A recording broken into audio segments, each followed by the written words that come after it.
Tell me what you love about wild swimming.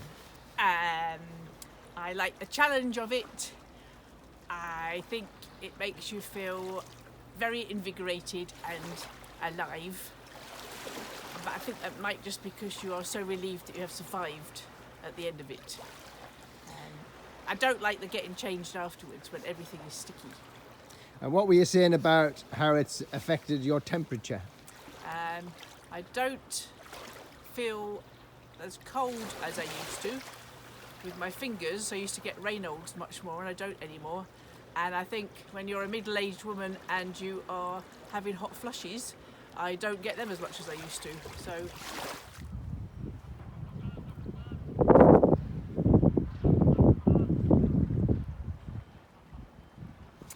over the last few months, we've realised our batteries are not as good as they were and we're not holding their charge. So we got some new ones because they're about 8 years old, and we have installed them, and this is how we did it.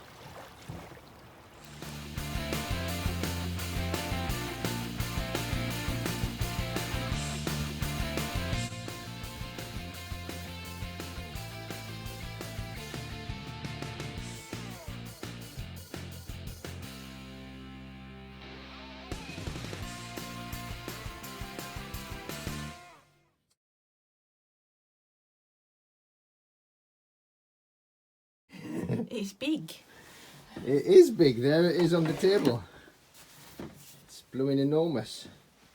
And there's the hole it came from. And we have to get another one out.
It's caught, it's at an angle where it's caught between them.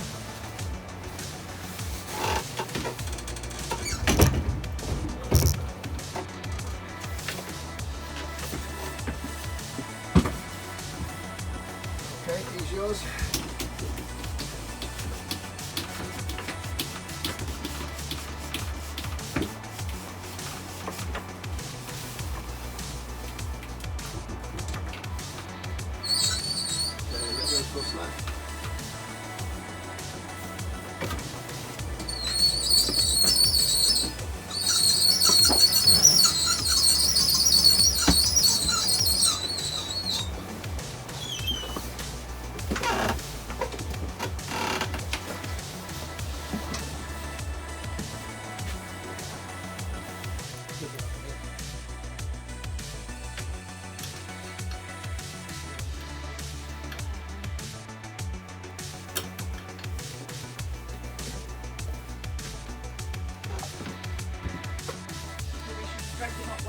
fine with one of us on the front row and one of us on the back row.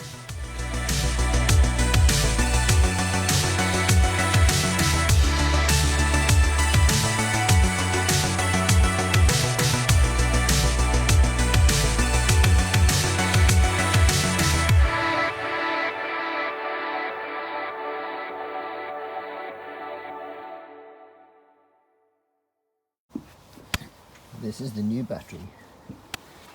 Not massively different from the old one. Different number. And it's 70 kilos. So it's going to be a bit entertaining getting it in.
There they are, in the hole.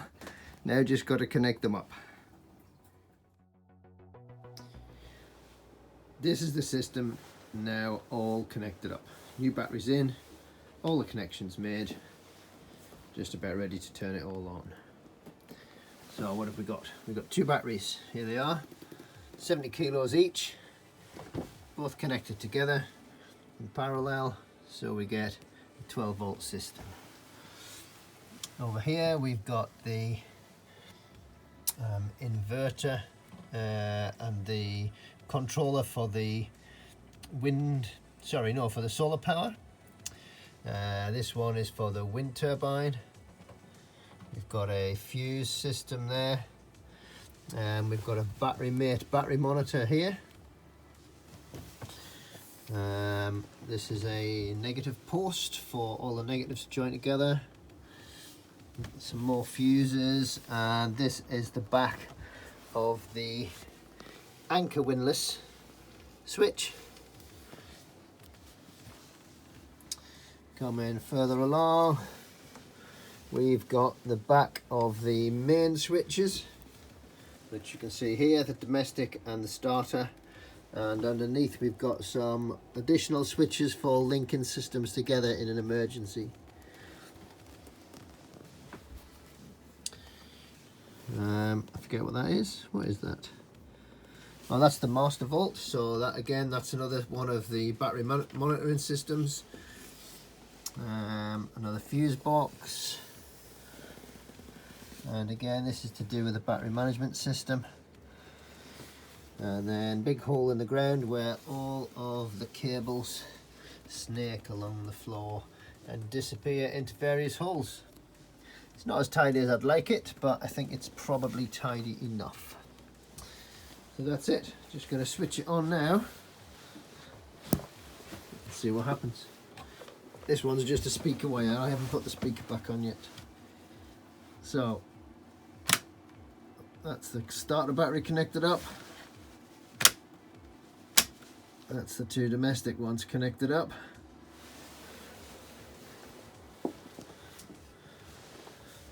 No smoke, no flames.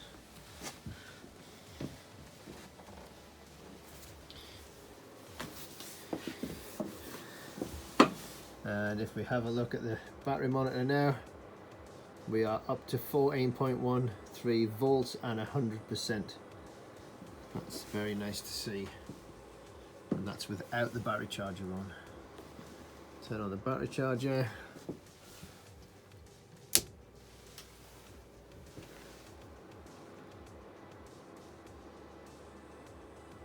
That's good.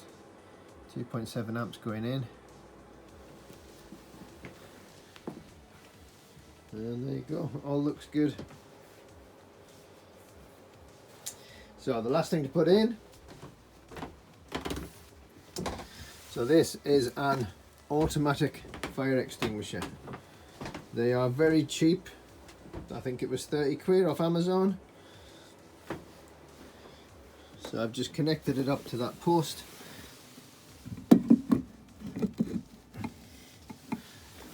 And basically it just sits in there. So if there is a fire in there, it will set off that fire extinguisher, and the fire extinguisher, it might not extinguish the fire, but it'll certainly attack it, and it'll give us more time to be able to deal with it.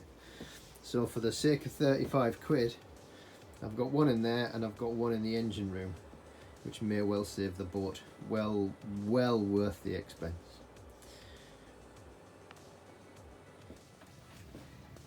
Did you enjoy that, Jilly? Always love moving heavy objects.